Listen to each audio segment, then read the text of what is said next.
Hey everyone, I'm back. It's been a while. Had some health issues among some other issues that's laid me up for quite a bit longer than I anticipated, but now I'm back here doing this and get out and about again. So what I'm going to do today is I'm going to take you through probably 150 years of history within a 20-mile radius of where I stand right now. And we're going to start this off with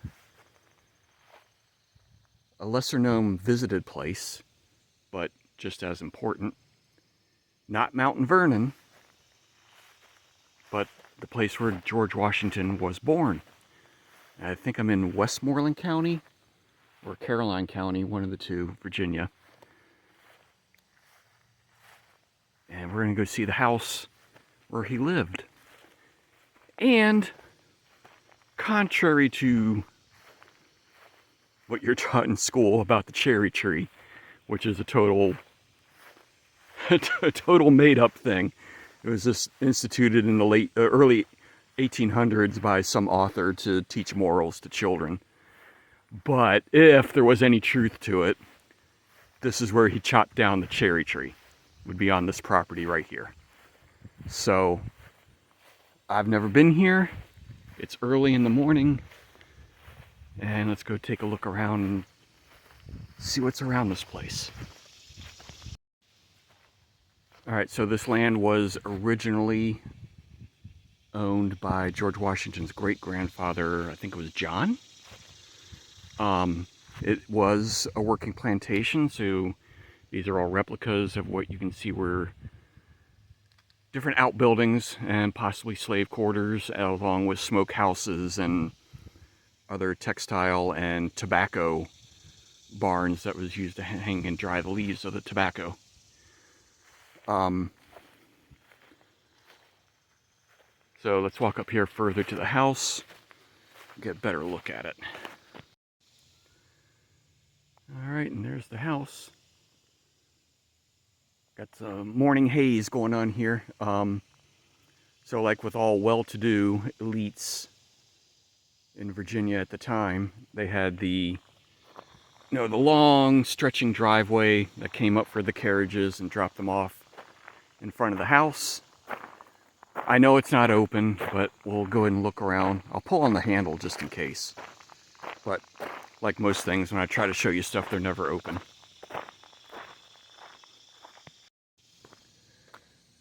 Alright, so the house was reconstructed in 1932, along with all the other stuff, because basically during Civil War times and everything else, it was just left to decay.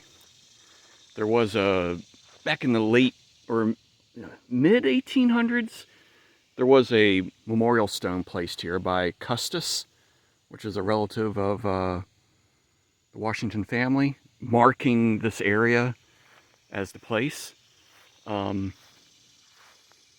Yeah. So they rebuilt everything here according to what documentation they could find. And I did try to handle the house and it's not open. Alright, so like Mount Vernon, this house also sits on the Potomac. This is a small inlet that is off the Potomac out that way. So if you see beyond the sandbar right there, that's the Potomac River. Way out in the distance is Maryland. That way goes towards the Chesapeake Bay, which isn't that far off. Actually, this water is semi-salty from the tides and everything, pulling in the salt water from the Chesapeake. And that way towards DC and Mount Vernon. It's a lot closer to go up by water to get to Mount Vernon in DC than it is by car. So here's more of the grounds. There's the house. Alright, so now we're going to go to the next site and jump about, oh gosh, put this date at 1715. Let's just say we're at 1715 right now. No. Yeah. Yeah. 1715.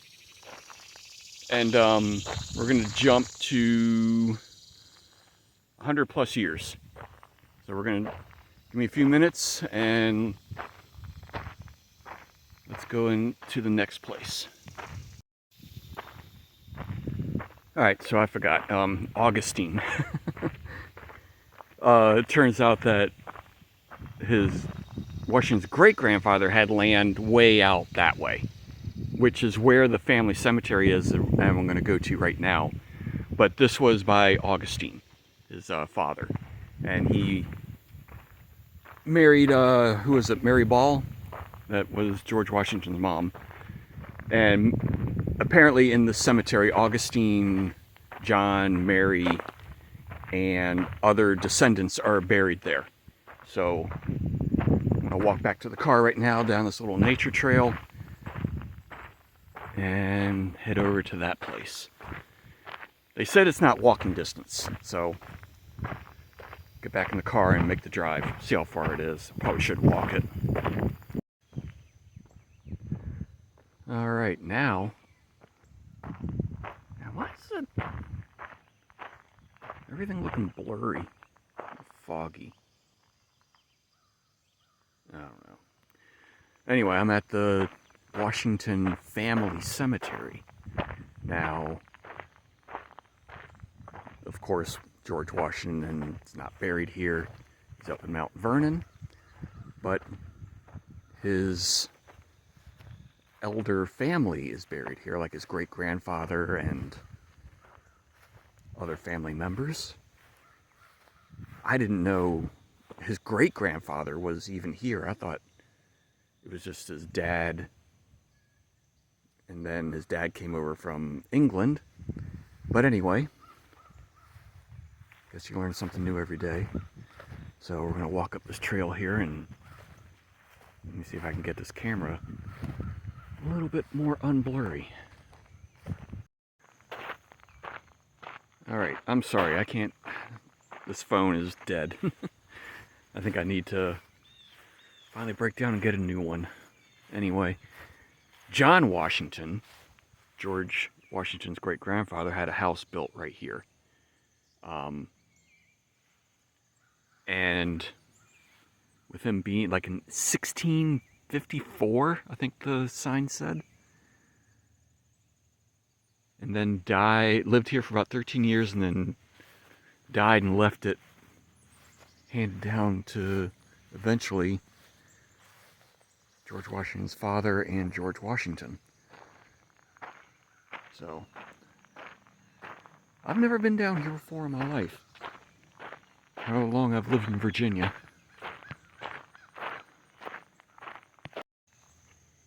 Alright, so here it is.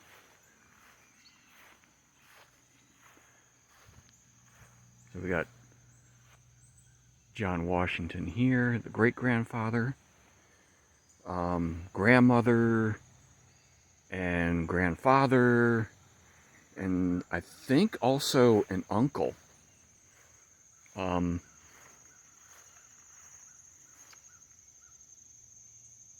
Mary Ball here too. George Washington's mom.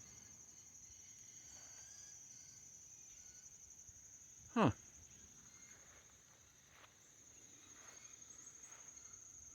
Lawrence, which is an older great uncle. Yep, great uncle of George.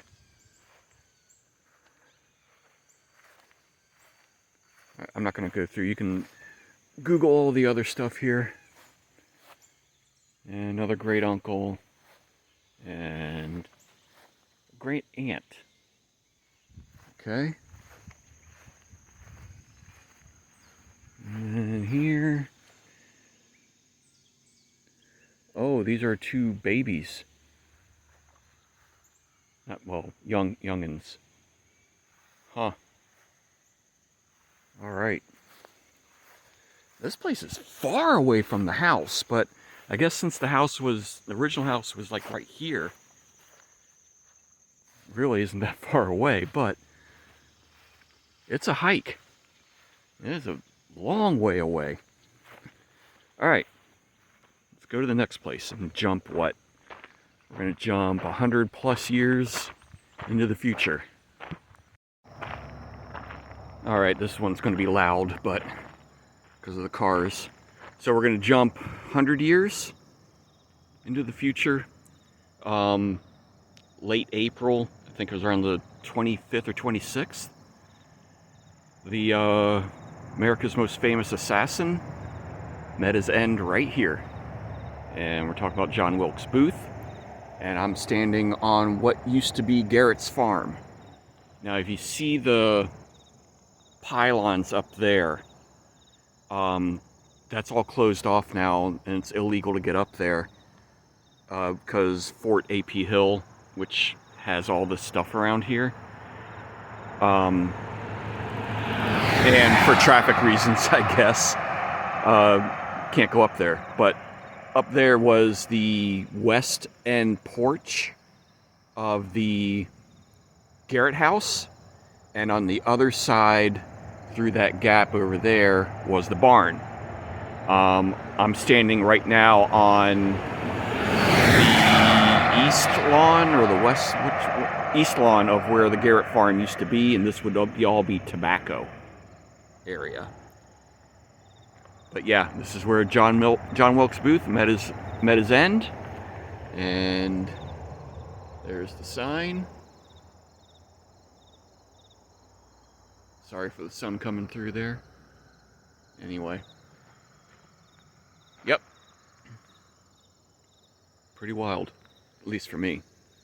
Been wanting to get down here for a long time, and hate that the place is closed down up there. Can I zoom in on those pylons? Yeah, you see them right there? Anyway. Alright. On to the next place. Alright, so let's jump, I don't know, what, 20, 30 years later, and I'm at Colonial Beach. This was a sleepy little resort town for a long time. That building right there is before gambling became legal in Virginia just recently. That was where you had to go, because this water line right there, that's Maryland, and the sand is Virginia. And you walk out on that major pier right there, you are under Maryland fishing law, not Virginia fishing law. So you got to go all the way over here to get your fishing permit. And anyway, so one of the claim to fames of this place is the telephone inventor, Alexander Graham Bell. He has a house here. Now, this isn't where he invented the telephone, but he did live here from, I think, the early 1900s to mid-1920s, I think. And I'm going to go down and show you the house where he lived. He actually inherited it from his parents, but he did move into it. So, all right. Let's continue on with this little history tour and finish up at the Alexander Graham Bell house. Oh, one more thing. Way out there, I'll probably say a couple of clicks, you get to the mouth of the Chesapeake. And there's a World War II, I guess, relic. It was sunk. And it's the USN Black Panther. I forget the U-boat name. It's like 511 or 5110, something like that. You can look it up. But it's purposely sunk out there after World War II. So there's a buoy mark in it, and I think you can dive to it and everything also. But it's about 90 feet of water to the bottom. but I could be wrong on that. But it is out there, and there's a big buoy marking it. Alright, anyway, let's go ahead and go to the Alexander Graham Bell house. Alright, so this is a big summer resort community. Some of these, a lot of money for people that own the homes here. And it's a big golf cart community also, as you can see. And I think the house is right up this way. Alright, I'll pause it. Oh, here it is. No, that's not it. Isn't it? No, that's not it. It's yellow. I know that it's yellow.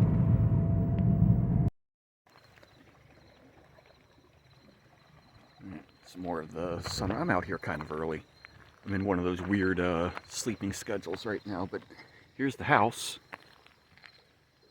This is the Alexander Graham Bell house. I think it was built in the late 1890s.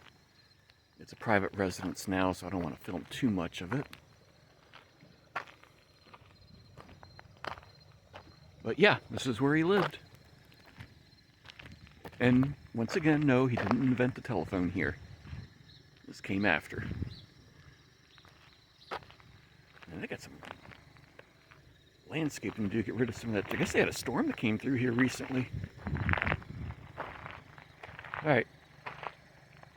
That's it, folks. Hope you enjoyed it. I might throw some other clips in here and of other things, but I'm back. I'll do some more stuff here shortly. Later.